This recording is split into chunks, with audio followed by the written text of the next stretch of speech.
Hello, hello, hello. Hello po. Live na po tayo. Pakinabangan natin ang karunungan ng Diyos.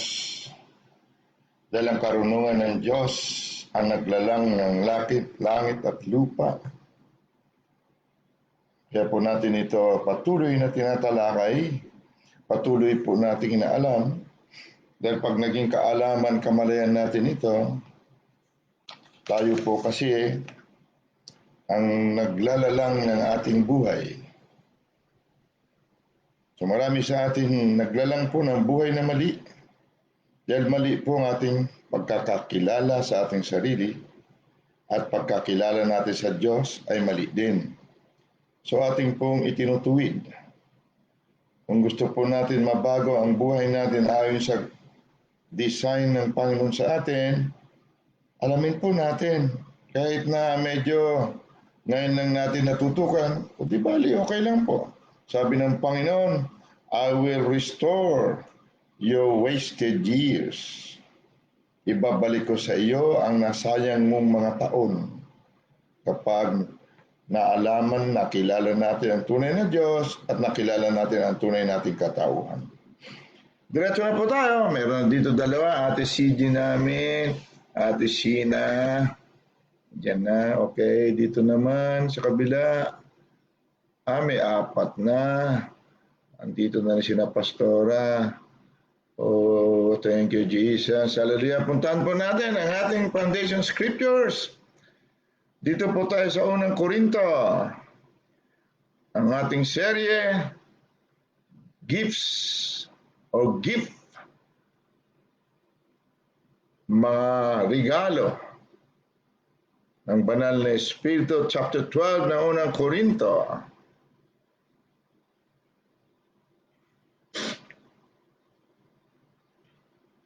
Verse 7, basahin natin sa King James Version. But the manifestation of the Spirit is given unto man to profit withal. Pag sinabing withal, para sa profit o kapakinabangan o tubo. At dinugtungan ng withal, ibig sabihin para pakinabangan ng lahat. Hindi po personal lamang, kundi pati ang madla ay mahahawa at magkakaroon ng profit, magkakaroon ng tubo, pakinabang. Ano-ano ito? Manifestation of the Spirit. Tandaan po natin, manifestation of the Spirit. Ibig sabihin, ang Espiritu na hindi nakikita ay nakita, naihayag sa mundong nakikita. Tawag doon manifestation. Verse 8, for to one is given by the Spirit of the word of wisdom.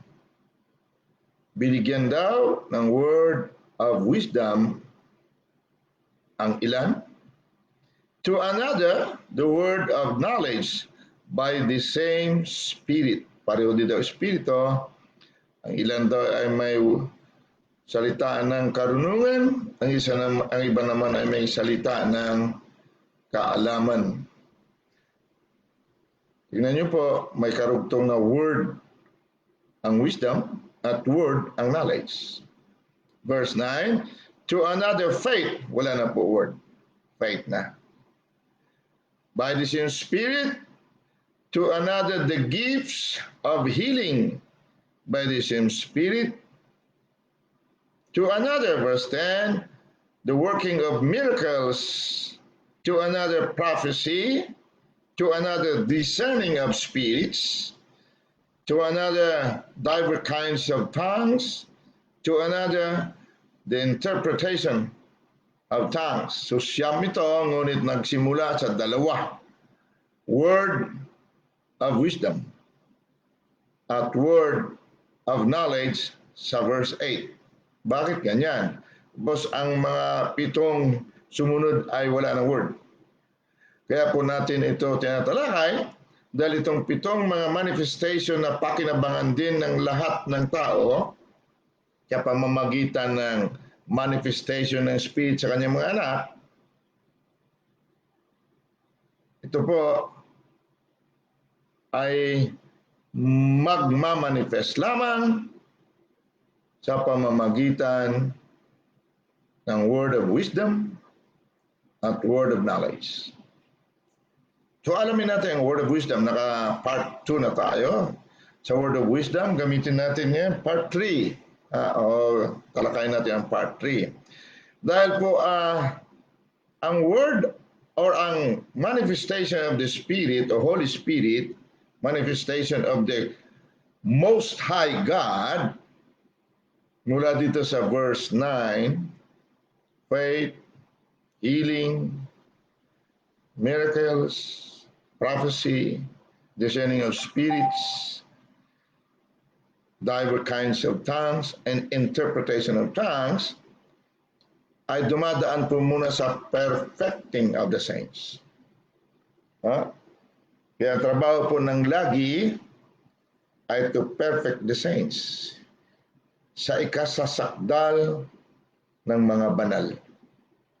So tingnan po natin muna. Hindi po natin makara-kara sabihin, may gift of miracle ako.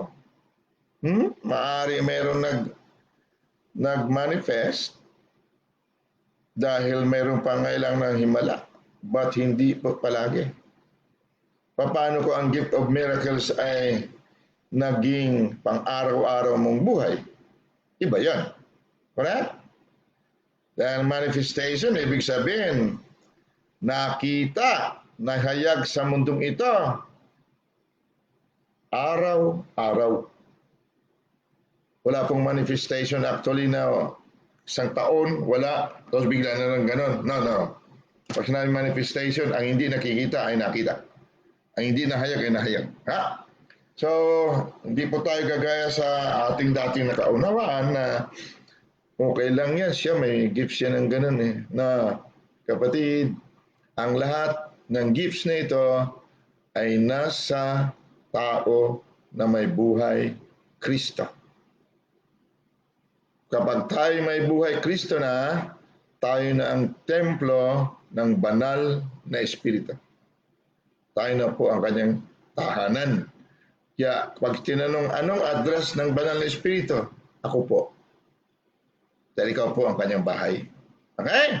So tingnan natin muna ang mission ng lagi.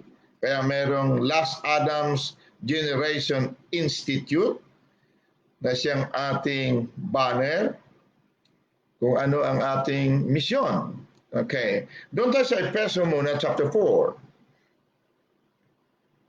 Efeso chapter 4, kayo lahat ng mga leaders at members o sumali sa lagi, ganito po tayo lahat. Kayo po balang araw ang gagawa nito. Verse 10. Sa King James Version ko basahin. Kung mayroon kayong Tagalog, di basahin po ninyo. Paliwanag natin. Hindi ko po pwede isubo sa inyo palagi. Kung talagang gusto po ninyo na maging makapangyarihan ng buhay ninyo, abay, samahan nyo naman po ako sa pagtatrabaho. Ang inyong obligasyon ay tingnan sa inyong version kung tama ba ang version ng inyong Bible dito sa original. Pero kung umasa lamang kayo sa live at hindi naman ninyo siseryosohin ito, babalik at babalik po tayo sa lumang kamalayan na araw-araw talo.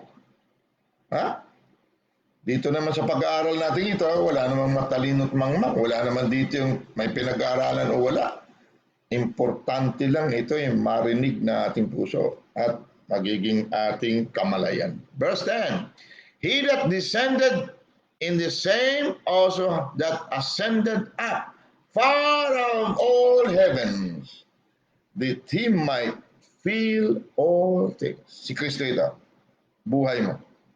Bumaba siya doon sa Hades, kinuha niya susi kay Satanas, lahat ng susi ng kamatayan, susi ng impyerno, kinuha niya ron. At bumangon siya maguli sa pamamagitan ng kaluwalhatian ng Ama at tumakat sa langit at bumaba sa iyo. Pagbaba niya sa iyo at sa akin, kompleto rekado tayo. Hindi nga lang natin alam pa kung ano itong mga kompletong rekado na sa atin. Ito verse 11, and he gave some apostles, and some prophets, and some evangelists, and some pastors and teachers. 5. Ano ang trabaho ng 5 ito? Verse 12, for the perfecting of the saints, for the work of the ministry, for the edifying of the body of Christ. Tagalog, verse 12. Ito ang trabaho ng lagi. Ito ang kanyang misyon. Ang kanyang vision ay dito po sa verse 13 at verse 14. Ito ang misyon ng lagi. Verse 12. Sabi niya sa apostol, propeta, evangelista, pastor at guro, ito po ang trabaho nila sa ikasasakdal ng mga banal, sa gawaing paglilingkod. Tagalog po paglilingkod. Sa King James, for the work of the ministry. Pag sinabing paglilingkod, hindi po yung papasok ka sa reliyon. Hindi po yung papasok ka sa ministry na alam ng lumang kaalaman. Papasok ka magpastor.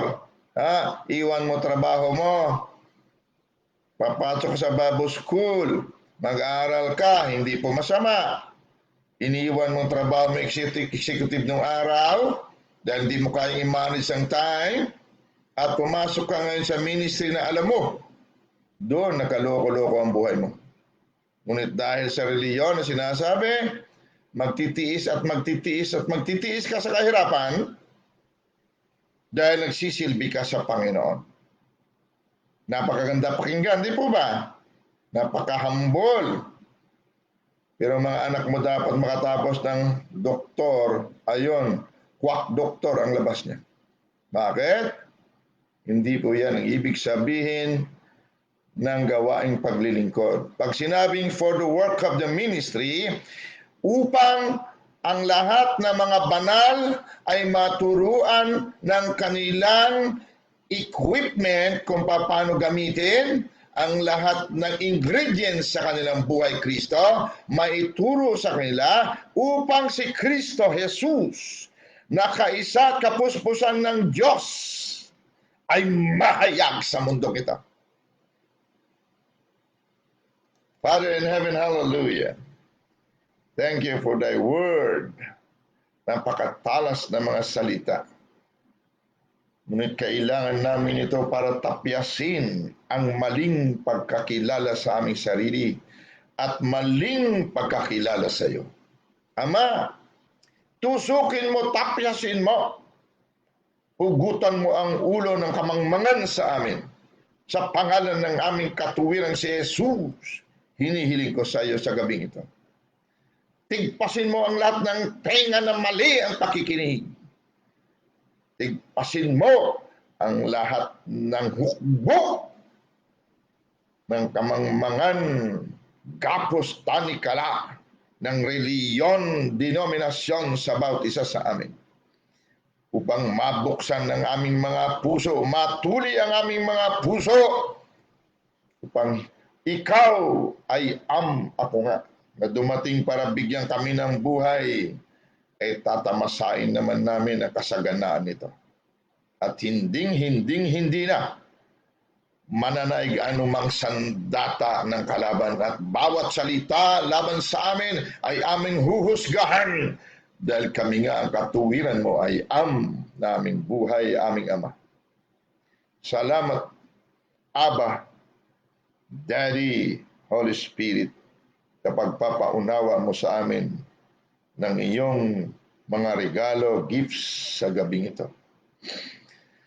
Oh, we bless you, we honor you, we thank you, and we love you, God Almighty. We love you, Jesus Christ of Nazareth, our life. Salamat po. Oh, we bless you. Sa pangalan namin katuwiran, hari ng mga hari, Panginoon ng mga Panginoon, si Kristo Jesus. Amen. Hallelujah. Angels of God, we dispatch you in Jesus' mighty name. We bless you. Go forth. Amen. Hallelujah. Ulitin ko pa, kapag ikaw po at ako ay tumanggap na kay Kristo, para po tayong mga sanggol na bagong panganak, at ang sanggol po na bagong panganak ay taong kumpleto na. Hindi na po siya dadagdagan pa. Kumpleto na siya ng senses, kumpleto na po siya ng lahat ng nasa adult o may edad na. Kahit siya sanggol, kumpleto po siya na tao. Hindi na siya dadagdagan pa. Ang ginagawa na lang po ng mga magulang, ate at kuya, tinuturo po sa kanya kung paano gamitin ang nasa kanya na. Example, namamalansa ka, diyan sa lapag, gumagapang ang baby, hindi niya alam ang sense of touch. Pandama, nalingat ka dahil nag-text si mahal mo, nag-messenger, tumawag pa kasi kanina ka pa hindi sumasagot sa kanyang chat. Nalingat ka, cellphone ka ng cellphone, gumagapang na yung baby doon sa plansa, nahawakan, iyak ang baby. Mula noon, tuwing makakita ang baby ng plansa, hindi na siya lumalapit. Hindi niya naintindihan kung ano yun, pero sakit. Nasunog ang kamay ng baby. Dahil meron na siya sense of touch. Katulad din ng ate niya na pabaya dahil inuna muna ang kanyang cellphone. Tuturo ngayon ng kanyang ate, baby ha, sorry ha, si ate kasi nalingat ha. Sa sunod, huwag mo nang hipuin niya, mainit yan ha. Mayroon na siyang pandama, hindi ka na naituro. So ang perfecting of the saints, sa kasasakdal ng mga banal, ang mga banal, kompleto na.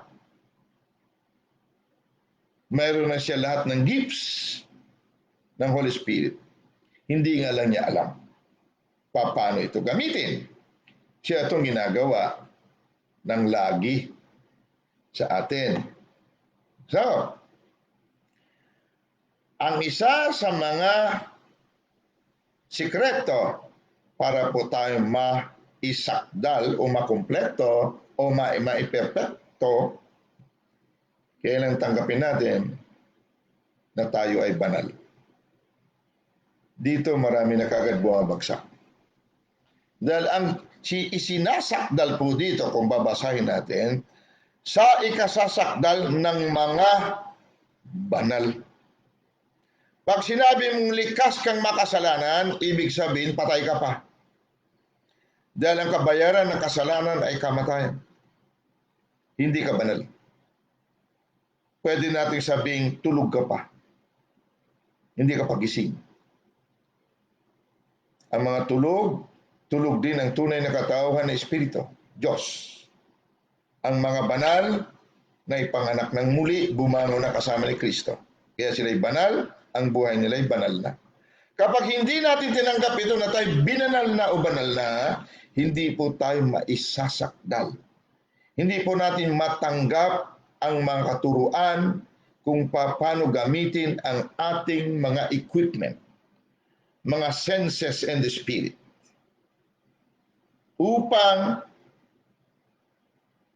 mapadala daw tayo bilang mga ambasador ni Kristo. Paglilingkod, tawag sa Tagalog. Ang mga ambasador ni Kristo po, sila po ang nakikita, manifestation of the Spirit. Sila ang image. Sa Genesis 1:26, sabi niya, let us make man in our image, after our likeness. Ang image po, sa Hebrew na pagkasulat sa original ay timona. Ang timona po, ay visible manifestation and representation of God to created beings. Ang wangis o image ay ang nakikita na representasyon ng Diyos na hindi nakikita sa buong kinapal. Yan po ang ministry, ang tinatawag ng paglilingkod. Hindi tayo pwede may padala hanggat hindi tayo naisasakdal. At hindi tayo pwede isasakdal kung hindi muna tayo banal. Kaya napakaraming pinanggalingan nating mga samahan, simbahan ang tawag natin. Pero ang mismong leader, pinakataas, ang bukang bibig niya, siya ay likas na makasalanan. Kaya hindi niya matanggap ang perfecting of the saints. Akala lang niya nasa ministry siya. Yun ang akala niya. Ang tawag niya naglilingkod. No. A billion times no. Dahil ang paglilingkod, ambassador for Christ. Siya ang nakikitang Kristo sa mundong ito. Iyan ang paglilingkod. Ulitin ko. Ang working for the ministry, ikaw at ako ang nakikitang kapuspusan ng Diyos sa mundo. Hindi po reliyon, mini-ministry lang, hindi po. No. Ang tinatawag na ministry po, hindi po denominasyon, hindi po reliyon. Ang ministry na sinasabi, ito pong pagre-representa natin sa Diyos na hindi nakikita upang ang mundong ito pagharian ng kaharian ng Diyos. Hindi po yung mag-ipon lamang tayo ng members sa church. No! Kasama dito paglabas natin, nagliliwanag tayo, malayo pa nakikita tayong lahat ng dyablo, nabibitawan nila ang hawak nila. Lalo na mga kaluluwa. Ang ministry po, katauhan ni Kristo. Ulitin ko po. Ang ministry ay katauhan ni Kristo na kapuspusan ng Diyos. Hindi po yung pumasok ka sa building, nakabarong ka, ang ganda-ganda mo tingnan. Pastor patawag sa'yo. Bisa patawag sa'yo. Pero ang bukang bibig mo, hindi ka banal. Hindi ka pumasok sa ministry, kapatid. Ito ang ebidensya. Sa ikasasakdal ng mga banal, sa gawaing paglilingkod, sa ikatitibay na katawan ni Kristo. Katawan ni Kristo na banal. Ang pagtitibayin natin. Hindi po denominasyon. Pero naunawaan ko, kaya dumating ang lagi sa buhay natin para ituro po kung paano i-perfect ang ating equipment. Katulad ng sanggol, tuturuan natin siya kung ano ang sense of taste, sense of touch, sense of hearing. Ito ang ating ginagawa ngayon, sense of hearing, sense of sight. Ano pa? Itong 5 senses natin. Sa spirit naman, may sense of hearing din. Ito yung ginagamit natin para sa ating serye ngayon, Word of Wisdom Part 3. Malinaw ba? Dito pa lang tayo sa 12. Ha? Basahin na lang sunod. Yung mga vision ito ng lagi yung verse 13 to 14. Okay, punta na tayo sa ating talata. So, word of wisdom na tayo. Doon po tayo sa Isaiah 44. Aklat ni Isaiah 44. Tingnan natin itong type and shadow. Paano naganap ito? Paano ito ginanap ng Panginoong Yesus na ating buhay ngayon? Isaiah 44. Nandiyan po kayo, nakikinig kayo. Ayaw nyo makinig, okay lang po. Balik kayo doon sa lumang kaisipan ninyo at i-enjoy nyo po ang sakit. I-enjoy nyo po ang kahirapan. Enjoy nyo po ang kamatayan. Pero kung interesado kayo, pakinggan nyo ito. Dahil dumating po ang magnanakaw sa mundong ito para magnakaw, pumatay at magwasak, dumating naman si Ako Nga upang magkaroon tayo ng buhay ni Ako Nga at mamuhay ng masagana. Sumamili po kayo, sabi ng Diyos sa Deuteronomy, nilalagay ko sa harapan mo kamatayan at buhay, sumpa at pagpapala. Pumili ka. Bakit sinabi pumili ka? Sabi niya, maging kamalayan mo ito. Kung anong kamalayan mo, yan ang sasabihin ng dila mo, yan ang magaganap sa buhay mo. Ikaw at ako po ang gumagawa ng buhay. Huwag mo sabihin, iasa mo sa itaas. Oh, Lord, inaasa ko sa iyo man kung may sakit. Kapatid, hindi kaya ng Diyos yan. Lalo dalhin mo pa sa albularyo. Maging matalino tayo ng kaunti, May Diyos po na totoo. Basahin natin. Andyan na tayo. Isaiah 44 verse 6. Dahil ito ang sabi ng Panginoon, tandaan mo po, Panginoon, ng hari ng Israel at ng kanyang manunubos na Panginoon ng mga hukbo. Ako ang una at ako ang huli. At liban sa akin ay walang Diyos. Word of knowledge, part 3. Liban daw sa kanya, walang Diyos. Ang masakit po na katotohanan na kasinungalingan pagdating sa tunay nating katauhan.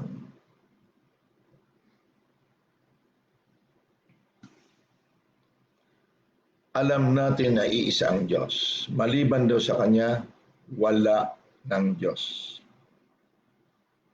Sa King James Version, sabi niya, Thus saith the Lord, the King of Israel, and his Redeemer, the Lord of hosts, I am the first, and I am the last, and beside me there is no God. Asa na si I am? Si Ako Nga, asa na? Hindi ba ikaw ang templo ni Ako Nga? Ano ang buhay mo? Si Ako Nga, hindi ba? Pero kung hindi ka pa nga naniniwala, hindi ka pa tumanggap kay Kristo Jesus, tulog ka pa. Hindi ka pa bumangon maguli. Kung ang iyong buhay ay si Ako Nga na, dahil dumating na si Kristo sa iyong buhay, ng buhay niya ay kapususan ni Ako Nga, hiwalay ka pa ba kay Ako Nga? Hindi. Ang problema sa Kristiyano, akala niya ang Diyos ay hiwalay sa Kanya. Apart from me,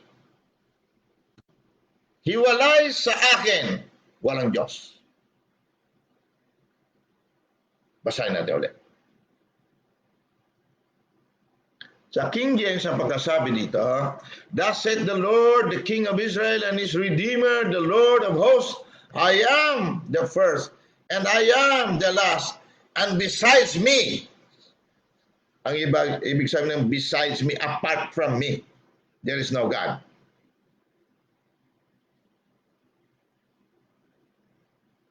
Dito sa International Version, tingnan natin na. What is what the Lord says, the King of Israel and its Redeemer. It's naman. Okay.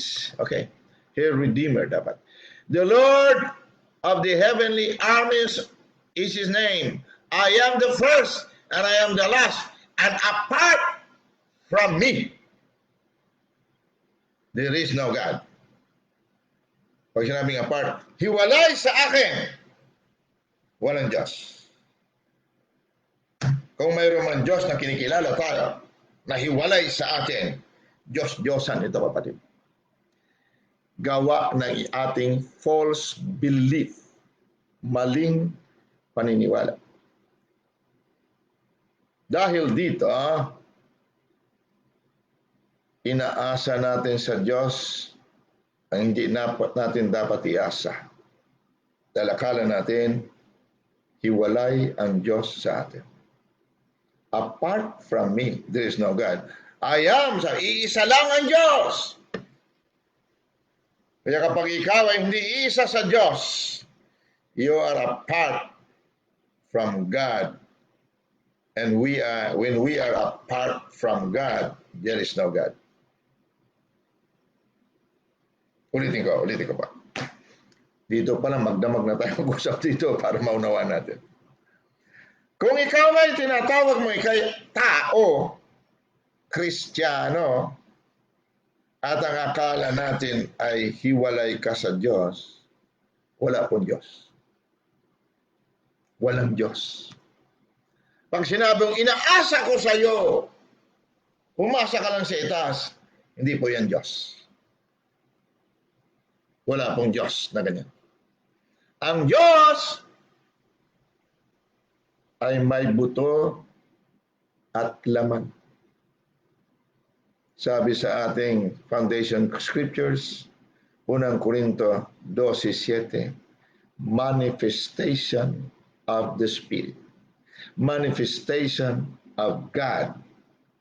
Visible manifestation and representation of God to created beings. Apart from being the manifestation of God, there is no God. Pag ikaw ay hindi nakikita na nakikita ang Diyos, wala pong Diyos sa mundo. Wala.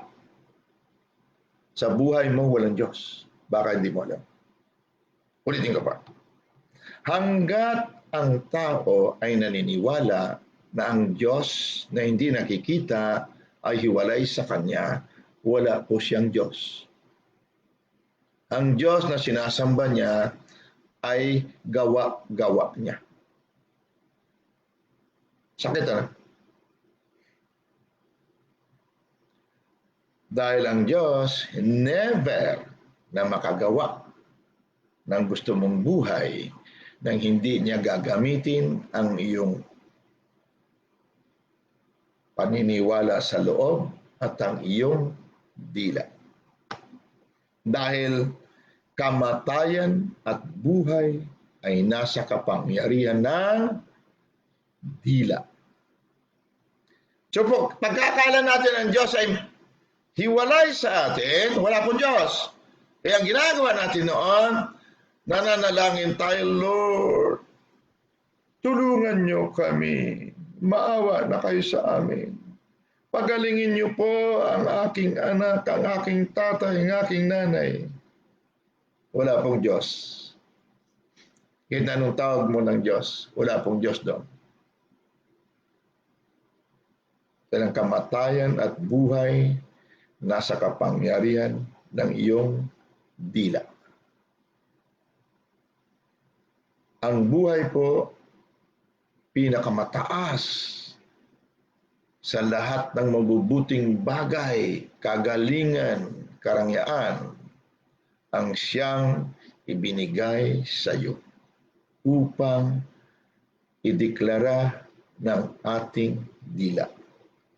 Kaya kung ang healing lang kailangan mo, hindi po problema.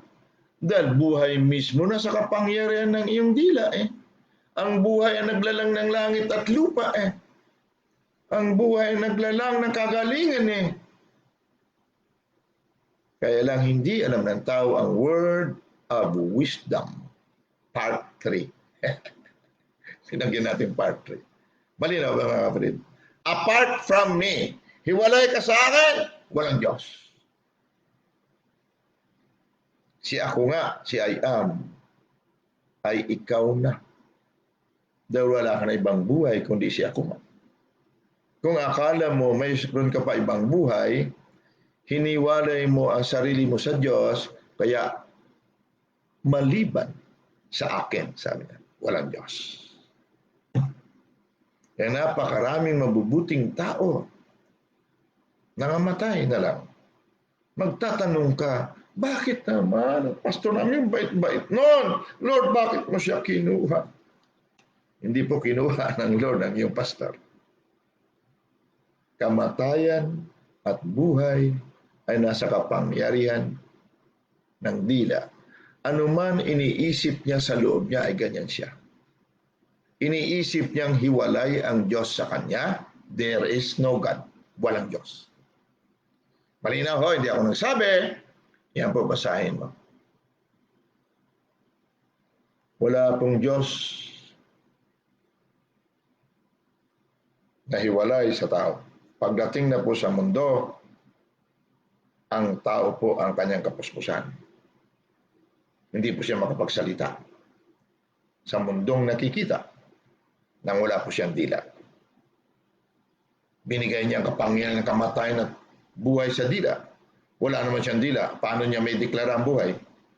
Ay sino may dila? Maliban sa akin, walang Diyos. Ang pagkaunawa natin noon, ang Diyos hiwalay. At liban sa Kanya, walang Diyos. Kaya Diyos ko, hindi po ako karapat-dapat. Ngunit sa isang salita mo lamang, di ba? Natutunan natin, peace be with you, peace be with you. Naalala ko noon. Ako naman, ay palibasa, mahirap lang ang buhay namin noon. Naku, pupunta ka doon sa katikista tawag namin sa Bisaya, sa Ilonggo eh. Yung Sunday school, not Sunday school, DBBS, yan tawag natin, okay? Last month, di ba meron? Ang ganda ng mga damit ng mga bata. Kaya ako isa lang ang t-shirt ko, butas-butas pa eh. Nagtaka nga ako nung makapunta ako sa Thailand. Nakita ko yung may naging girlfriend ako. Girlfriend lang, alam mo na. Punta kami sa bahay niya.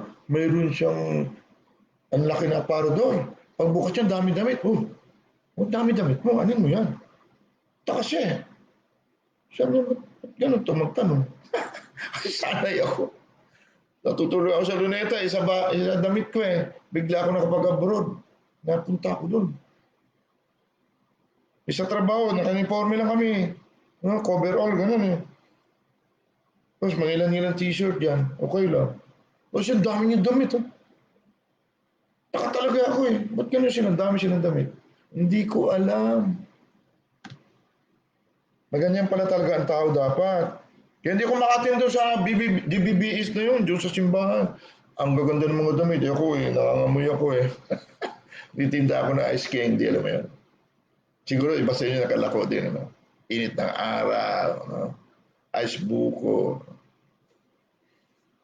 Pagkatapos pag natunaw na ang ice candy o ice buko, bago matunaw, kinakain ko na.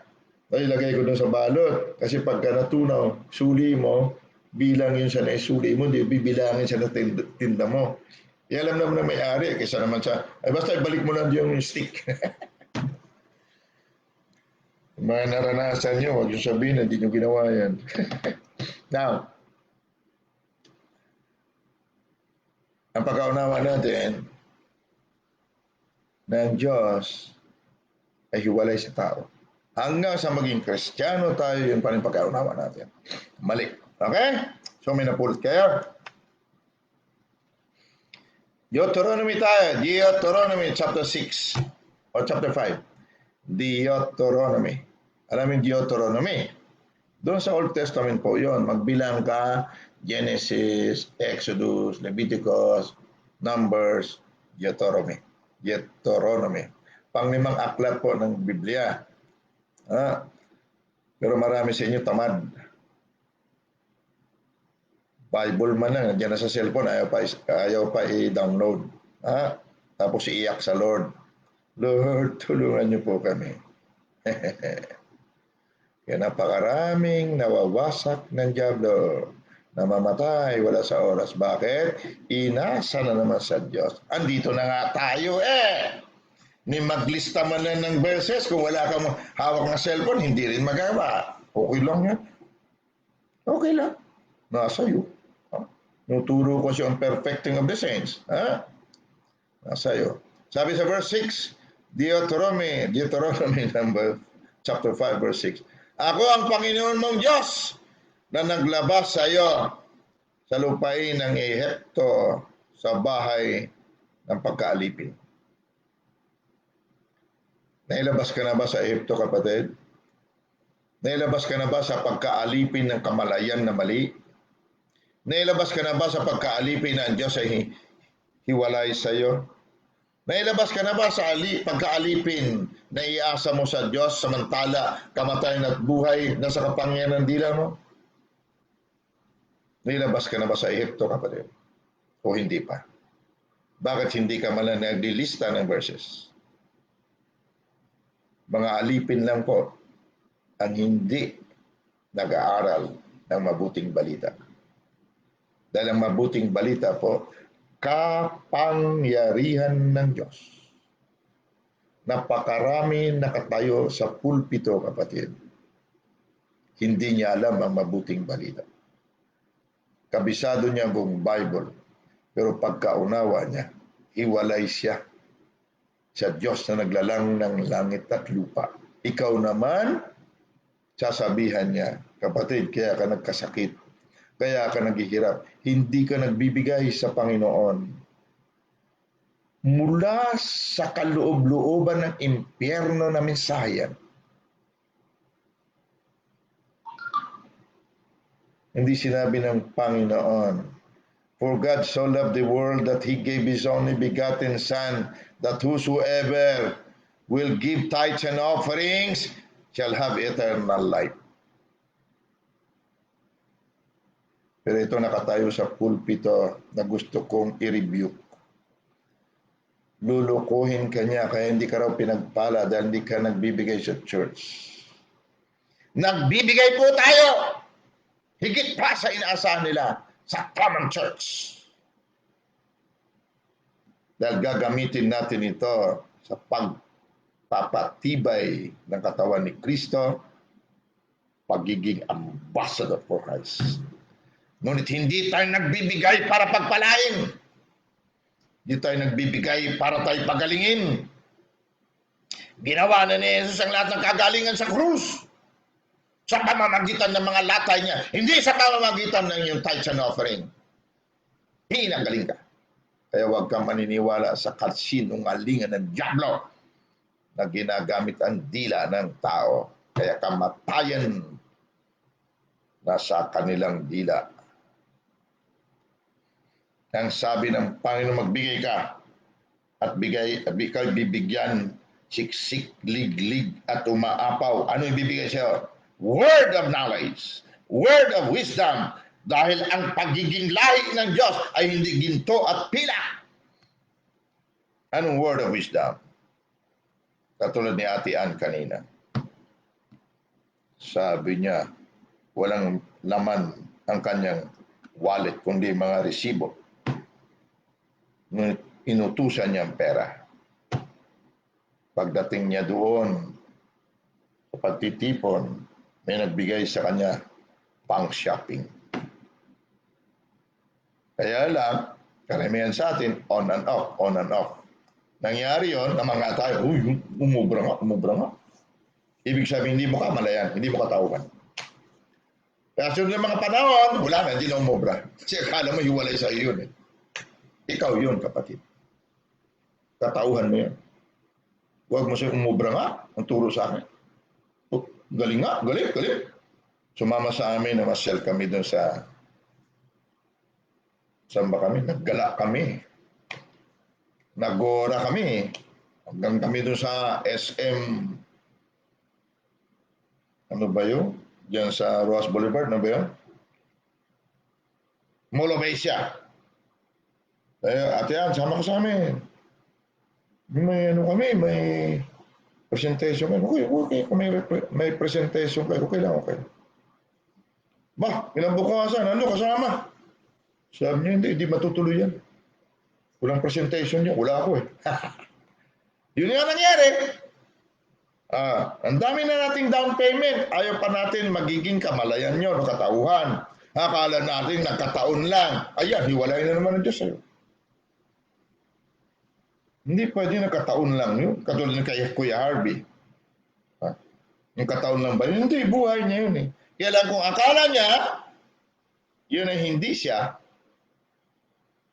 on and off yun. On, off, on, off. Minsan meron, minsan wala. Gets niyo po? Verse 7, huwag kang magkaroon ng ibang mga Diyos sa harapan ko. Aha! Inaasa ko lang sa iyo, Lord. Yan, nagkaroon ka ng ibang Diyos sa harapan ng Diyos. Umarap ka sa salamin at sabihin mo, Lord, inaasa ko po sa iyo ang lahat. Yung kaharap mo, sinabi niya, huwag ka magkaroon ng anong Diyos sa harapan ko. Nasa salamin na, sino kaharap mo? Very, very good news. Kaya ang hirap tanggapin ng mga hindi banal. For the perfecting of the saints. Huwag kang magkaroon ng ibang Diyos sa harap ko. Bakit? Apart from me, there is no God. Pag hiwalay ka sa akin, walang Diyos. Kaya huwag tumawag sa Diyos na hiwalay sa iyo. Ang Diyos na tinatawag mo dapat kita ang tahanan niya. Siya ang buhay mo. Lahat ng bagay dito nang gagaling. Yung sabi ni Ate Ann, walang presentation sa kanilang klase dahil wala siya. Yun ang magaganap dahil yun siya. Sinabi niyang pera, pumunta ka rito. Bakit? Siya ang naglalang ng langit at lupa. Bakit? Sino siya? Si I am, si ako nga. Ang kanyang buhay. Na naglalang ng langit at lupa. Gets? Verse 8. Gusto pa natin verse 8. Huwag mong yuyukuran daw yan. Yung maling Diyos na ginawa-gawa mo. Akala mo ang Diyos ay hiwalay sa iyo, sabi ng Panginoon. Let us make man in our image. Visible manifestation and representation of the fullness of God to created beings. Pero ang dinig ng maraming hindi banal na nakatayo sa pulpito, itong ating tinuturo ay kalapastanganan. Sana ma-realize nila na ito ang nakasulat sa Biblia. Okay? Tingnan mo. Ano oras na ba? Woohoo! Mga alas 7 na. Sabi niya, yan, bilis ng oras. Kita nyo pag nagtuturo kayo, kahit live, daman-daman yung bilis ng oras. No? Napupuna ako si Ate CJ, nagtuturo. Mukhang ayaw pa tumigil. 30 minutes, naka 45 yata siya. Si Ate Sina naman, init na. Ano ba CJ? Ano ba CJ? Ano ba? Tumigil. Ako na susunod. Nandun ako sa trabaho. Biglang pumasok si Ate Sina, wala pa ako, busy pa ako. Tapos napanood ko siya, medyo nakakalahati na. Nakita ko may dudugtong pa sana siya, paliwanag niya yung paano wala ng karapan si Satan doon sa harapan ng Diyos. Ay ko, okay itong mga batang to. Pero halatang halata, medyo naiksian sa oras. Ganon din si Ate Ann kanina. Kaya lang, sa sunod, pag nag-live ko kayo, sa Monday, sino ba magla-live? Alam ko, nag-second demotion na yung iba eh. Kailan may pasok si Ma'am Jasmine online, pero si Pastor Harvey, palagay ko pwede. Si Pastor Dindo, pwede rin. Mga lalaki naman ngayon. Pastor Oman, Pastor Ninyo, anong pinaggagawa ninyo? Ha? Bukas umaga, may work ako. Sige kayo. Makauwi ako siguro dito, mga 12 o'clock na. Maaga tayo tatawagan. Sana nga, tanghali na. Para makatulog tayo pagkatapos ng live. Okay, punta tayo sa Matthew. Chapter 2. Tingnan niyo po ang pangyayaring ito. Dito pa rin tayo sa Word of Wisdom dahil po ito po ang mga paghahasa para po itong mga 7 gifts na susunod ay maluwag na natin maihayag or ma-manifest. Lahat tayo meron ganito pa, please. Kailan lang hinahasa-hasa tayo para open ang ating, kasi po hindi naman mag-manifest ang Holy Spirit sa kanyang gift sa atin kung ang ating pagkaunawa ay medyo alanganin masyado. Minsan, alang-alang na lang sa may sakit, na matagal na nanalangin sa Diyos na pagalingin siya, hindi siya pinagaling, napadaan ka doon. Alam mo yung Mark 16, 17, 18, na patong mo kamay mo sa may sakit, gagaling. Pag may pananampalataya ka sa pangalan ni Jesus, gumaling. Ang Diyos pa nagpagaling sa kanya, kung hindi niya ginamit ang kamay mo, yan ang gagamit siya. Kasi yun ang batas eh. Hindi niya pwede kontrahin yun. Sabi, patong mo kamay mo. Hindi niya sinabi, ako. Hindi, sabi niya, kamay mo. Patong mo. May pananampalataya ka sa pangalan ni Kristo, ni Jesus. So, gumaling. Ang tagal-tagal na. Nananalangin sa Diyos na pagalingin siya. Hindi siya gumaling. Napadaan ka. Ayun, alang-alang sa kanya. Gumaling siya. Dahil alam mo yung Mark 16, 17, 18. Pero pagkatapos nun, wala na naman. Bakit? Tingin mo, hiwalay ka sa tunay na Diyos. Hindi nagkataon yon na sa buhay mo na manifest mo ang alang ng Diyos. Kaya sabi ni Ate Ann, okay nga, tama nga. Oo nga, tama nga. Pero ilan maging katauhan mo, para yan ay minuto, segundo, yan ang nangyayari sa buhay natin. Pero hindi. Hiwalay na naman agad ang Diyos. Apart from it, there is no God. So, yung araw-araw na himala sa mga may buhay, ako nga, yan po ay normal. Sabihin mo nga normal. Ate Norma. Lagyan mo ng L, normal. Hindi po yan on and off. Kaya lang on and off dahil hindi po natin tinanggap na si I am na nga ang buhay natin. Naghiwalay ulit tayo sa kanya kasi. Hindi lang naman kayo, ako rin. Hindi ko po kayo pinagagalitan, ha? Kaya ko sinasabi niya dahil ako rin, ganun din noon. So ngayon hindi na. Di ba? Okay. Dito tayo. Chapter 2 ng Matthew, verse 13. Sana may time pa tayo, no? Sabi sa verse 13. Nang mga kaalis nga sila, narito. Sa Ehipto. Tama ba ako? Hindi muna natin daanan yan. Kasi Ehipto, doon natin binanggit, no? Huwag muna.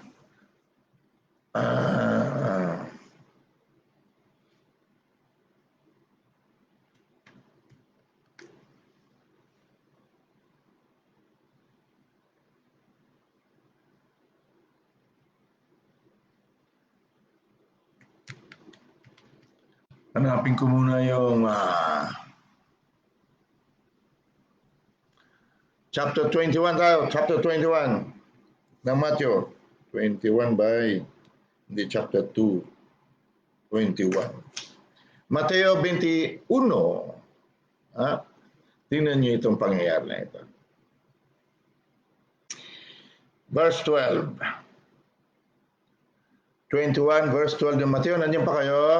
Hindi po ako galit. Hindi po. Kung ikaw man ay nasagi ko dahil doon sa paniniwala mo noon, huwag kang mag-alala. Ako rin po ganyan noon. Hindi po ikaw nag-iisa. Ako rin po. Higit pa nga ako sa iyo noon. Higit akong mangmang sa iyo, sa inyo noon. Kaya ako po ito pinagpipitaganan, pinagpipilitan na ituro po sa atin upang po mapakinabangan natin ito. Dahil ayoko po nakikita ang tao na naghihirap, lalo na naghihirap sa sakit. Hindi po maganda kasi mga kapatid ko, marami namatay sa sakit. Dalawang babae namin, actually 3 babae namin. Dahil sa mahina nga ang nanay ko, medyo may pagkabaog din. Ang tatay ko naman, mahina ang kanyang binhi. Nakatatlong babae sila at 11 lalaki. Mahina. Noong araw, ang mga binhi ng mga tao, mahihina. Kaya 14 kami. Lahat ng 3 kapatid kong babae, pinatay ng sakit. So ayaw ko po, kailan makabawi ako. Alright? Kung galit kayo sa akin, pasensya na. Gusto ko pong bumawi na magnit-ngit ang diablo sa akin araw at gabi. Mangalit ang panga niya.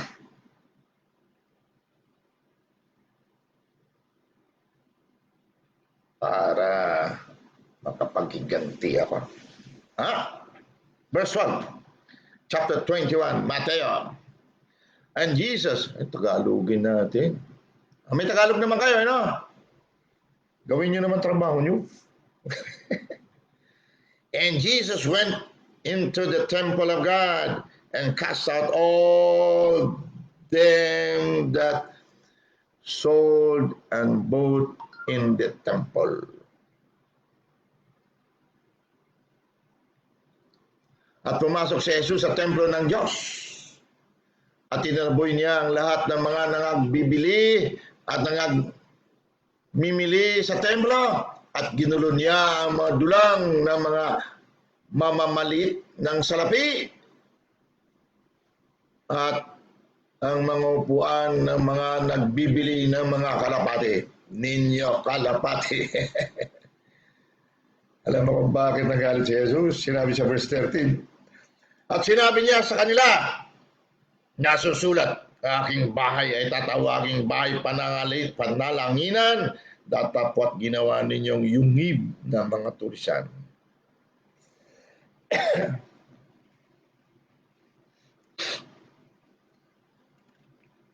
Ang templo po ng Diyos, ikaw at ako. Wala ka ng ibang buhay kundi ang Diyos. Ikaw ang templo niya. Pero anong ginawa natin?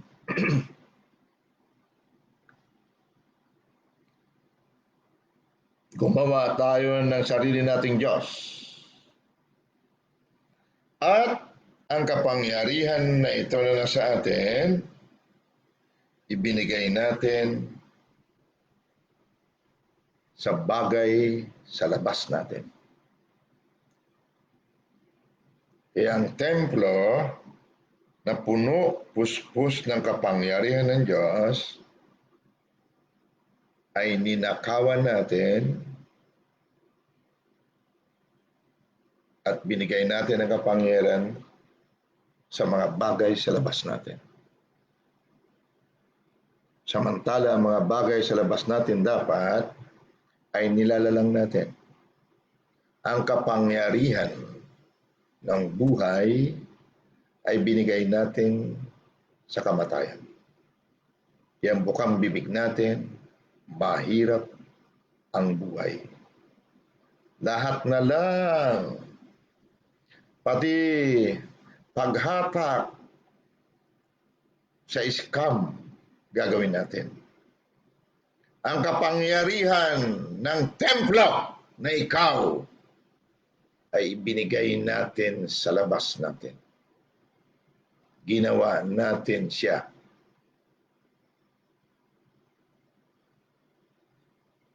Walang kabuluhan.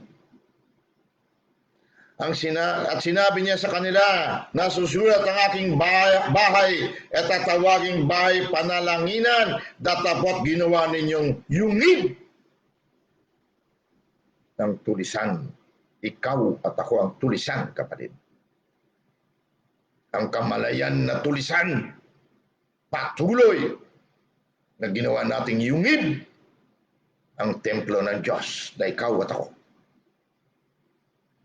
Puro panunulisan. Akala mo, hindi panunulisan yung sabihin mo wala kang pera? Ginawa mo yung ng tulisan ng sarili mo na may buhay Diyos. Akala mo hindi panunulisan yung sinabi may sakit ka? Isa kang tulisan. Alam mo yung tulisan? Rebelde. Nagrebelde ka sa tunay mong buhay. Bakit sino nagrebelde sa Diyos? Tanong ko nga, sino? Hindi ba si Lucifer? At yung kamalayan na yan, itinanim niya sa puso natin para magrebelde sa Diyos. Apart from me, there is no God. Hiwalay ka sa akin, kahit anak kita, wala kang Diyos, anak. Mahal na mahal kita. Ibinigay ko ang bugtong kong anak para sa iyo. Ngunit pag humiwalay ka sa akin, sabi niya, itatakwil kita. My people perish for lack of knowledge, sabi niya. Nagtakwil ka ng kaalaman, itatakwil kita. Binibigay ko sa harapan mo, kamatayan at buhay, sumpa at pagpapala. Pumili ka, anak. Hindi ako pwede pumili para sa iyo. Pinili mo maging tulisan. Mamamatay ka sa hirap. Mamamatay ka. Papatayin ka ng diablo na ito na tulisan. Nagrebelde sa akin. Tinaniman niya sa pamagitan ng reliyon ang ating mga puso na maging tulisan. Ginawa nating negosyo ang bahay panalanginan. Kaya sa pulpito, talamak ang pagtutulisan. Sa lagi po, welcome po ang inyong offering. Welcome po ang inyong pagbigay ng pagmamahal sa inyong lugar na pinagtitipunan. Ngunit hindi nyo po maririnig sa lagi na kaya kayo nagkasakit dahil hindi kayo nagbibigay sa Panginoon. Yan po ay salita ng tulisan. Rebelde. Salita ni Lucifer na nagrebelde sa Diyos na tinanim niya sa tao sa pamamagitan ng pulpito. Ginagawang negosyo ang ministry. Sa lagi po, pupugutan natin ang ulo ng sino mang tulisan. Yung kamalayan na tulisan, pupugutan natin ang ulo para ikaw at ako maging ambassador ni Kristo. Para pati toilet paper mo supplied, bigay ng kataas-taasang bansa, banal na bansa. Nung nangyari ito, ano nangyari? Nung pinaalis na ni Jesus ang lahat ng tulisan sa templo, ano nangyari?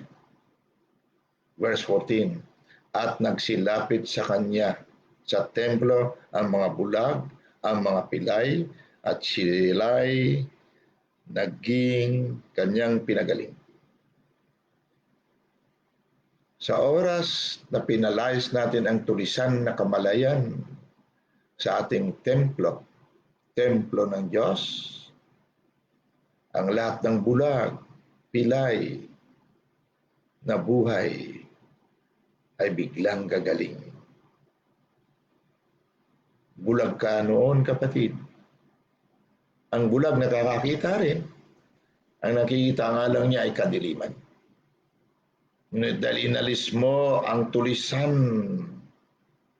at hindi mo na ginawang yungib ng tulisan ng iyong puso, ikaw na dating bulag, ikaw na dating pilay, ang buhay gumaling. Sino nagpagaling? Inasa mo ba sa Diyos? O ginamit mo ang word of wisdom na pagtataob mo ang mga lamesa, pinagtataob mo at pinaghahagupit mo, pinalayas mo sa templo mo ang kamalayang tulisan, kaya gumaling ang iyong pagkabulag at ngayon pwede ka na suguin para maging ambasador ni Kristo. May napulot ka ba?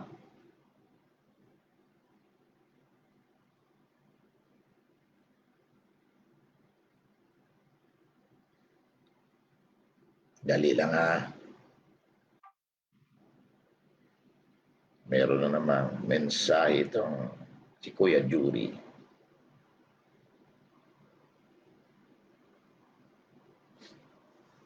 Okay. So, nagsilapit sa kanya sa templo. Hindi lang ikaw na bulag ang gagaling, kapatid. Hindi lang ikaw na pilay dati ang buhay ang gagaling. Marami pang lalapit sa templo mo. At pagagalingin mo rin sila. Bakit? Magiging ambassador ka na eh. For the work of the ministry. For the perfecting of the saints, for the work of the ministry, for the edifying of the body of Christ. Kaya tayo nagkaroon ng ganitong mga pag-aaral upang isasakdal ang mga banal. Complete, perfectuhin. Upang humayo ng mga representante ng hindi nakikitang Ama. Pero kailangan pagalingin muna ang pagkabulag natin at pagkapilay natin, kapatid. At lalapit sila sa iyo. Sa templo mo, kailangan kanila, kapatid. Kailangan tayo ng mundong ito. Kailangan tayo ng mga kamag-anak natin. Mga tropa natin dati. Kailangan tayo, kapatid. Kung hindi tayo maglilinis ng templo natin at yurakan ang yungib ng mga tulisan sa loob, hindi mababago ang ating dila at hindi magsasalita ng buhay. Hanggat hindi nakakapagsalita ng buhay mula sa loob, sa templo, ang templo na ito ay yungib ng tulisan.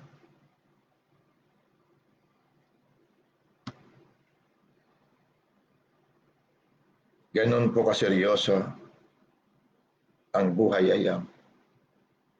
Hindi para tayo pahirapan, kundi gusto niyang makita ang kanyang buto at laman na nagliliwanag. Puspus ng kapangyarihan araw at gabi upang ang sinasabing mga himala, gifts of miracles, ay mahayag araw at gabi.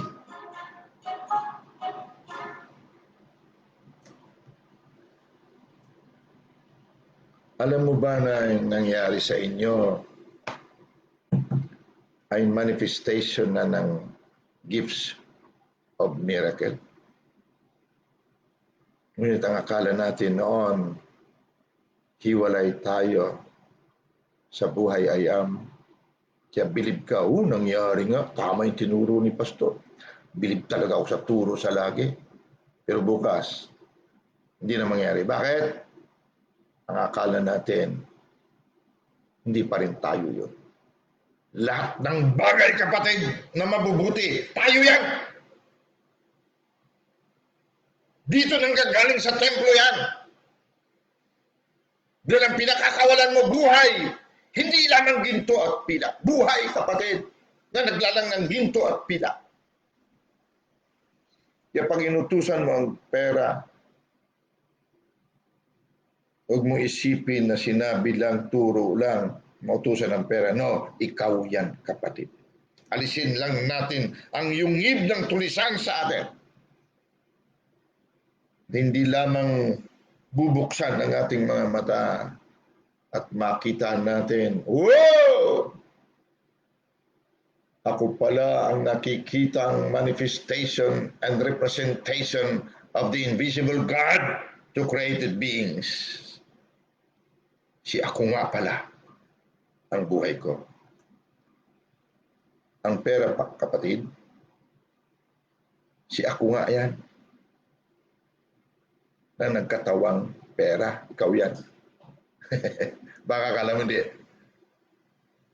Pag sinabi, halika, ikaw yan. Like attracts like. Hindi likes attracts likes, ha? Ma'am Pinky, turuan mo kami yung tamang grammar. Kaya pag nag-English kayo, please, gustong-gusto ko i-correct eh. Naya lang ako. Like, attract like. No, kapatid. Yung pinos ko doon na ano ni Ma'am Pinky, alaran natin. Pag sinabing like, singular, sabi niya, ano? Ano ang verb? Ako rin natututo ako nung galing ni Ma'am Pinky. Kaya lang hindi nakikinig yata sa ating live. At sinabi niya sa kanila, nasusulat ang aking bahay ay tatawaging bahay panalangin. Anong bahay panangalinan? It is written, my house shall be called the house of prayer. What is a prayer? Ano ang prayer, kapatid?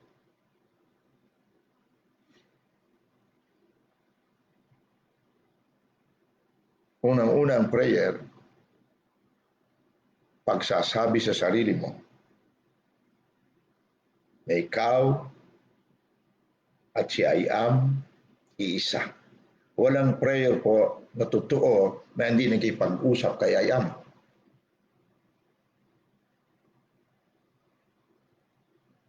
Kausap mo si I am, kaya may prayer. Paano ka makipag-usap kay I am? Eh, Diyos yun. Kung wala ka naman sa uri niya. May nakita ka bang, maliban sa mga ganda ng mga dogs ngayon, no? Gagaling, no? Tumatalo! Sarapan mo. Hindi mo nga maintindihan. Bakit? Pero ibig sabihin, gutom na ako! Di ba? Ikaw naman ngayon, bigyan mo ng pagkain. Pero nag-uusap pa kayo ng totoo. Nasanay mo na lang siya, sinanay ka rin niya. Na pag dumating siya, dumating ka, ganyan. So alam mo na kailangan niya. Pero ang tunay na nag-uusap, aso sa aso, tao sa tao. Pag sinabing prayer, usap Diyos yan. Usapang Diyos. House of prayer. Itong templo mo, bahay ng pag-uusap ng Diyos.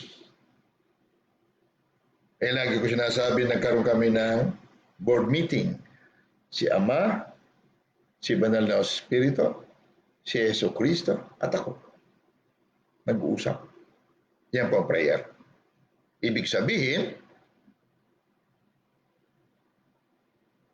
ang magkauri, nag-usap. Tao sa tao. Aso sa aso, yung magkauri yan. Diyos sa Diyos, magkauri yan. Nag-uusap. Yan ang prayer.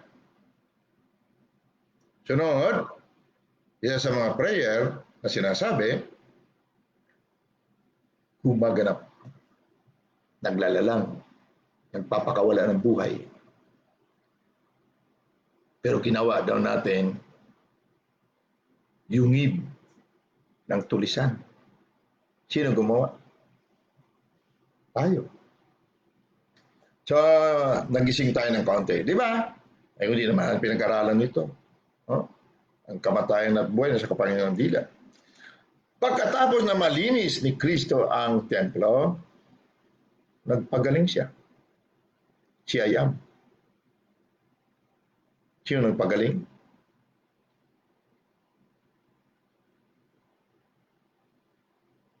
Yan ang buksan ng mga mata natin. Hindi na pilay ang ating lakad. Alam mo yung pilay? Hindi tuwid ang lakad. Minsan meron, minsan wala.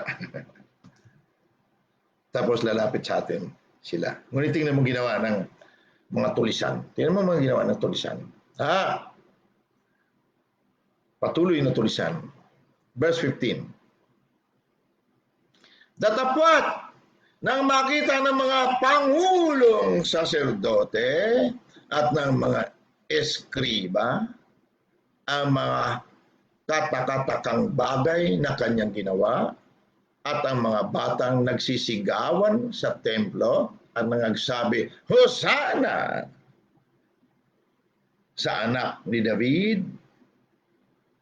ay nangagalit sila. Kaya marami pong galit sa katuruan na ito. Pero inaasahan ko sa gabing ito, pag nakikinig ang ilang mga pariseyo at eskriba ng reliyon, denominasyon, na makita nila na itong ating tinuturo ay para din sa ikabubuti nila. Hindi para sila tuligsain lamang at wasakin ang hukbo ng tulisan sa kanila, kundi para sila ay mabuhay ng masagana. Nagalit sila. Hanggang ngayon ba, kapatid, hindi mo mapaniwalaan ito? Isa ka sa mga tulisan. At sinabi nila sa kanya, narinig mo baga ang sinasabi ng mga ito? At sinabi sa kanila ni Jesus, oo, kailanman bagay hindi ninyo nabasa mula sa bibig ng mga sanggol at ang mga sumususo ay iyong nilubos ang pagpupuri. Pati po mga bata pupuri sa Panginoon pag nakita nila na ang templo na ikaw ay lumas ang lahat ng tulisan. At sila'y kanyang iniwan at pumaroon sa labas ng bayan sa Bitanya at nagipanuluyan doon. Iniwan niya mga tulisan. Pagpatuloy po tayong maging tulisan, rebelde sa tunay nating pagkatao, sabi ng Panginoon, tinakwil mo ang kaalaman, itatakwil din kita. Iiwan ka ni Ayam. Hindi na siya magmamanifest. Kaya kung gusto po natin ang gifts of the Holy Spirit, ito po ang mga pangunang bilang, word of knowledge, word of wisdom, para pumabuksan ang ating mga pintuan, bintana, upang mahayag ang mga gifts of the Holy Spirit. Amen? Hallelujah. Father, salamat po. At bukas, kung wala man ako dito,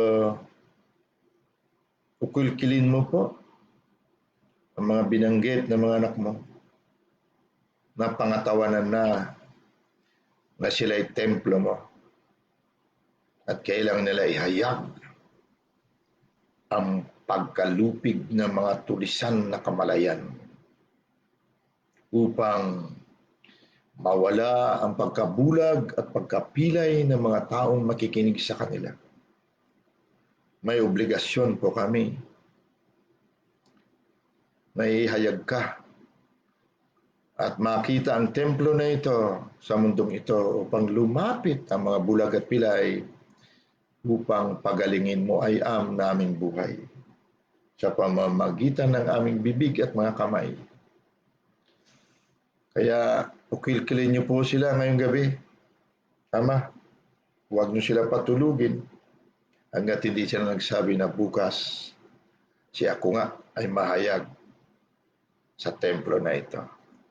Salamat, O Diyos. Salamat, Aba, Daddy. At ang iyong kordero na si Kristo Jesus ay patuloy na naglilinis sa amin sa loob at labas. Upang ang salita mo sa unang Juan 4:4 ay maganap. Greater is you, great I am in us, than all the things outside us. Salamat sa katotohanan na ito. We bless you, Father. We love you and we thank you. In the name of our righteousness and our person, Jesus Christ of Nazareth. Amen. And just of God, we bless you. In Jesus' mighty name, go forth. We dispatch you again. Amen. Guys, meksi man, sapat na yun. Para hindi natin makalimutan. Ha? You are all blessed. Bukas, pag hindi ka pa rin nag-live, may tulisan pa rin sa dibdib mo. Palayasin mo yan! Amen! I love you guys. Kaya ako na ginagawa ito. I love you. Good night. See you again tomorrow night maybe.